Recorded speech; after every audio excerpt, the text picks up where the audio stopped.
Good morning दोस्तों, आपका स्वागत है हमारे चैनल एजुकेशनल क्रांति में।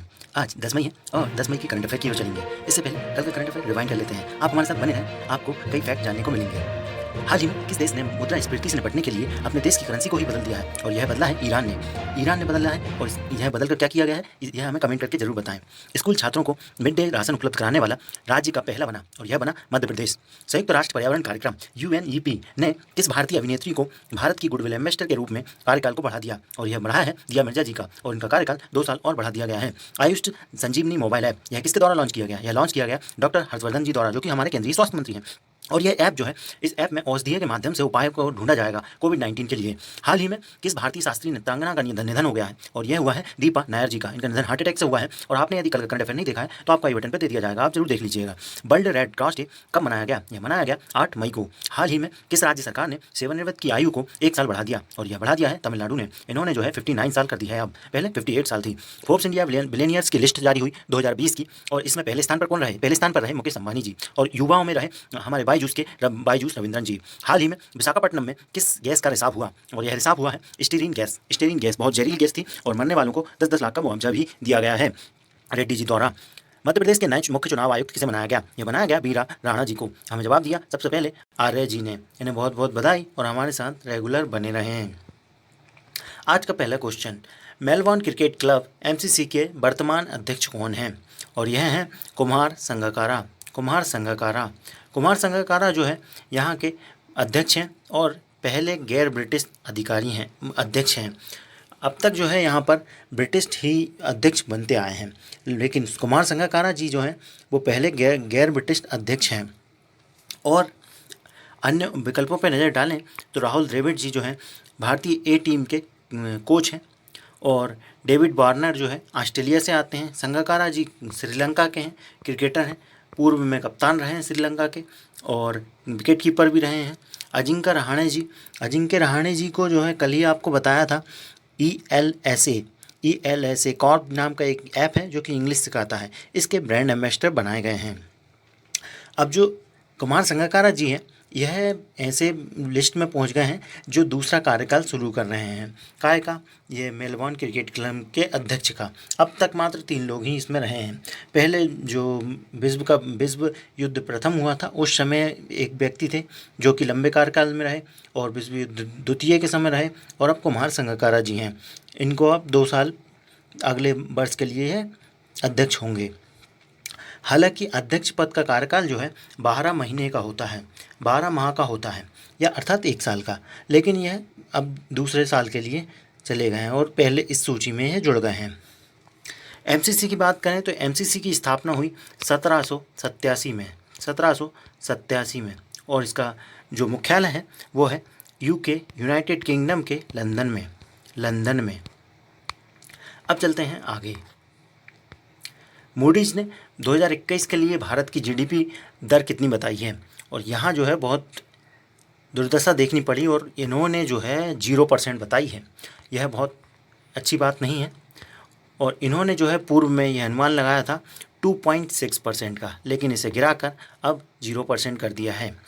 अब आपको विकल्प में ही हम बताएं तो दूसरे नंबर पर जो विकल्प दिया है 1.5 से 2.8, यह अनुमान लगाया है वर्ल्ड बैंक द्वारा और जो 1.9 है यह अनुमान लगाया है IMF इंटरनेशनल मॉनेटरी फंड द्वारा और 0.8 जो है यह अनुमान लगाया है फिच रेटिंग द्वारा और इन सभी से सबसे कम अनुमान लगाया है 0% मूडीज़ द्वारा, जो कि आप देख सकते हैं मूडीज़ द्वारा। और मूडी द्वारा यह भी कहा गया है कि मंदी आने की पूरी संभावना है 0% GDP के साथ।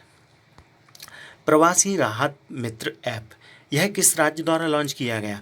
यह लॉन्च किया गया यूपी सरकार द्वारा किया गया है और इस ऐप के माध्यम से जो है इस ऐप के द्वारा प्रवासियों के स्वास्थ्य और योजनाओं का लाभ और नौकरी को सर्च करने के लिए डेटा एकत्र किया जाएगा, जिससे उनके लिए अच्छी योजनाएं बना सकें, उसमें मदद मिले, अच्छी योजनाओं बनाने में मदद मिले। अब जो है प्रवासी भारतीय मित्र ऐप जो है यूपी ने लॉन्च किया है, तो यूपी के CM को तो आप फोटो में देख ही पा रहे होंगे, योगी आदित्यनाथ जी, और इनकी यहाँ की राज्यपाल है आनंदीबेन आनंदीबेन पटेल, जो कि पूर्व में गुजरात की सीएम भी रही हैं। और झारखंड सरकार की बात करें तो इन्होंने झारखंड बाजार ऐप लॉन्च किया था हाल ही में, झारखंड बाजार ऐप।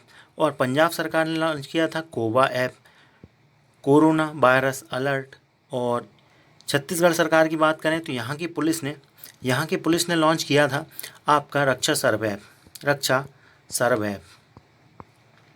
अब आगे चलते हैं। भारत को कोविड-19 में आपातकाल से निकलने के लिए AIBV ने कितने बिलियन डॉलर का ऋण दिया है? और यह ऋण दिया है $500 मिलियन, $500 मिलियन। और AIBV का फुल फॉर्म बताएं आपको तो यह है Asian infrastructure investment bank, Asia infrastructure investment bank. और यह जो है इसका मुख्यालय है चीन के बीजिंग में इसका मुख्यालय है। और इसके अध्यक्ष हैं जीन लिकुन। और यह जो इन्होंने लोन दिया है, इससे पहले भी ये कुछ राहत पैकेज दे चुके हैं। इसमें इन्होंने पहले $5 बिलियन दिए थे, इसको बढ़ाकर इस राहत पैकेज को $5 बिलियन दिए थे, इसे बढ़ाकर इन्होंने $10 बिलियन कर दिया गया था। और COVID emergency response and health system preparedness project के तहत ये ऋण दिया गया है $500 मिलियन का। आगे चलते हैं। विश्व प्रवासी पक्षी दिवस यह कब मनाया गया? और यह मनाया गया 9 मई को। 9 मई को मनाया गया। और 9 मई को ही जो है आपके महाराणा प्रताप की जयंती भी मनाई गई। महाराणा प्रताप जी की जयंती भी मनाई गई। इनके बारे में आप जानेंगे, उससे पहले बता दें प्रवासी पक्षी दिवस जो मनाया गया यह मई और अक्टूबर 2 बार मनाया जाता है। और मई का दूसरा शनिवार और अक्टूबर का दूसरा शनिवार। अक्टूबर का दूसरा शनिवार जो है 10 अक्टूबर को पड़ेगा, तो यह 10 अक्टूबर को प्रवासी पक्षी दिवस मनेगा। अब मई का जो दूसरा शनिवार है वो 9 तारीख को पड़ा, इसलिए 9 तारीख को प्रवासी पक्षी दिवस मनाया गया। अब आपको बताएं 8 तारीख को क्या मनाया गया? 8 तारीख को मनाया गया रेड क्रॉस डे मनाया गया। और इसी के साथ जो है आपका मनाया गया था, इसी के साथ आपका जो है विश्व पॉलीसीथीमिया दिवस भी मनाया गया था। 7 तारीख की बात करें आपके तो यहाँ मनाया गया था विश्व एथलीट दिवस। अब चलते हैं महाराणा प्रताप की जयंती पर।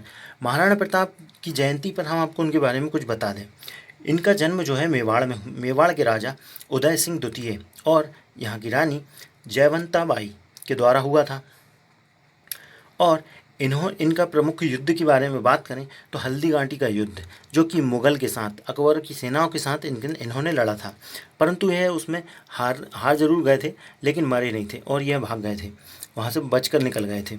और यह युद्ध जो है 1576 में हुआ था, 1576। अब चलते हैं आगे। कैलाश मानसरोवर यात्रा के लिए नया मार्ग का उद्घाटन किया गया। और यह किसने किया है? यह किया है राजनाथ सिंह जी द्वारा किया गया है। और यह जो मार्ग जो है इसको बनाया है BRO ने, BRO द्वारा बनाया गया है, सीमा सड़क संगठन द्वारा। और इस मार्ग से फ़ायदा क्या होगा? इस मार्ग से फ़ायदा यह होगा कि जो पहले जो है 2 से 3 हफ्ते लग जाते थे आपको वहाँ तक कैलाश मानसरोवर तक पहुँचने के लिए, लेकिन अब जो है इस समय सीमा को कम कर दिया गया और ये अब जो है 1 हफ्ता ही लगेगा। 1 हफ्ते में आप जो है मानसरोवर पहुँच जाएंगे। और साथ ही जो है पहले जो है चीन में से 80% यात्रा चीन से करनी पड़ती थी, लेकिन अब जो है 84% यात्रा भारत के अंदर से ही निकल के अब जाएंगे, मात्र कुछ हिस्सा ही चीन का घूमना पड़ेगा। और यह जो सड़क बनाई गई है यह बनाई गई है धारचूला से लिपुलेखा तक। लिपुलेखा दर्रा आपने सुना ही होगा, इसी दर्रे के यहाँ से यह बनाई गई है। हाल ही में रक्षा मंत्रालय ने एक चीज़ और करी है, उसके बारे में यदि आपको बताएं तो रक्षा मंत्रालय ने हाल ही में टाटा पावर के साथ समझौता भी किया है।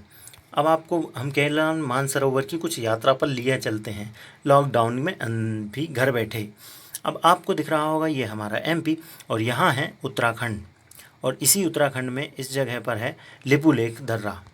और इसी लिपुलेख दर्रा के पास से यह आपको दिख रहा होगा उत्तराखंड, और यहाँ है लिपुलेख दर्रा। और यहीं से ये किनारे किनारे ये गई है और यहाँ है आपका कैलाश मानसरोवर। कैलाश मानसरोवर के पास से ही 3 नदियाँ निकली है। एक सिंधु निकली है जो कि ऊपर से निकल गई है, एक निकली है सतलज जो कि इधर गई है, और एक निकली है ब्रह्मपुत्र जो कि इधर इधर निकल गई है। तो यहीं से ये रोड बनी है। उम्मीद है आप समझ गए होंगे। पंडाडा कटप्पा, यह कौन थे जिनका हाल ही में निधन हो गया? यह एक हॉकी रेफरी थे और इन्होंने जो है कोवाड़ा फैमिली हॉकी टूर्नामेंट को भी शुरू किया था। इसके संस्थापक माने जाते हैं ये पंडाडा कटप्पा जी, और इन्होंने ये शुरू किया था। और साथ में इन्होंने जो है भारतीय स्टेट बैंक के कर्मचारी के रूप में भी काम किया है। और इन्हें 2015 में जो है कर्नाटक का राज्योत्सव पुरस्कार भी मिला है। एक और व्यक्ति का निधन हुआ, उसके बारे में बताएं। रॉ गिब्स जी, इनको जो है एनिमेटेड कहानी के निर्देशक थे और इन्होंने टॉय स्टोरी सेकंड और फाइटिंग निमो नाम की 2 एनिमेटेड मूवीज़ भी बनाई है। ये फ़ोटो में देख सकते हैं आप पंडाडा कटप्पा जी को। चैटबॉट आरोग्य मित्र नाम का एक चैटबॉट है जिसे शुरू किया है इनिशिएटिव हेल्थ पोर्टल के साथ लॉन्च किया गया है। यह किस सरकार द्वारा किया गया है? किया गया केरल द्वारा। यह केरल द्वारा किया गया है, तो इसके बारे में बताएं आपको। तो इसमें जो है कोरोना से संपूर्ण जानकारी दी जाएगी इस पोर्टल पर। और साथ ही केरल की बात करें तो केरल के CM हैं P विजयन जी, और यहाँ के राज्यपाल हैं आरिफ मोहम्मद खान। अब एक और चीज़ महिंद्रा द्वारा लॉन्च की गई, जैसा कि आप देख सकते हैं कोरोना में कोई दुकानें नहीं जा सकता और कुछ भी खुल नहीं रहे धंधे, तो ये नया तरीका निकाला है महिंद्रा ने। इन्होंने निकाला है एक प्लेटफॉर्म ऑनलाइन। इसके अंतर्गत इस प्लेटफॉर्म में 4 स्टेप से आप घर बैठे कार खरीद सकते हैं अपनी आपकी पसंदीदा। यह भी अच्छी योजना है। आगे चलते हैं और कुछ महत्वपूर्ण बिंदुओं पर बात कर लेते हैं। Indian council of medical research ICMR ने कोविड-19 टेस्टिंग किट की डिलीवरी के लिए भारतीय डाक विभाग के साथ हाथ मिलाया है और 200 प्रयोगशालाओं में होम डिलीवरी करेगा डाक विभाग। जैसा कि आप जानते ही हैं कि रेल भी बंद है और सभी प्रकार की जो यातायात व्यवस्थाएं बंद हैं, तो ऐसे में जो है डाक विभाग आप इनका डिलीवरी का काम करेगा। जो किट होती हैं टेस्टिंग किट, उनको प्रयोगशालाओं तक पहुंचाएगा। पंजाब सरकार ने जो है 10वीं के पेपर, जैसा कि आप जानते ही होंगे कि कुछ पेपर 10वीं और 12वीं के रुक गए थे, लेकिन हो ही नहीं पा रहे हैं। कोविड-19 बढ़ते जा रहा है, इसके कारण लॉकडाउन बढ़ते जा रहा है। तो अब यह पेपर नहीं कराएंगे 10वीं के, और इन्हें जो है प्री बोर्ड के आधार पर पास कर दिया जाएगा। लेकिन 12वीं 11वीं और 12वीं को जो है केंद्र सरकार के हवाले किया गया है। उनका जो निर्णय रहेगा वो मान्य रहेगा। भारत सरकार ने रूस के साथ कोकिंग कोल के लिए भी समझौता किया है हाल ही में। आज का करंट अफेयर यहीं खत्म हुआ। आपको अच्छा लगा होगा तो आप लाइक ज़रूर कीजिएगा। अब आज का प्रश्न, विश्व प्रवासी पक्षी दिवस की थीम क्या थी? आपने यदि हमारा वीडियो देखा है तो आप हमें ज़रूर लिख के बताएं, कमेंट करें, हमें भी अच्छा लगेगा। धन्यवाद।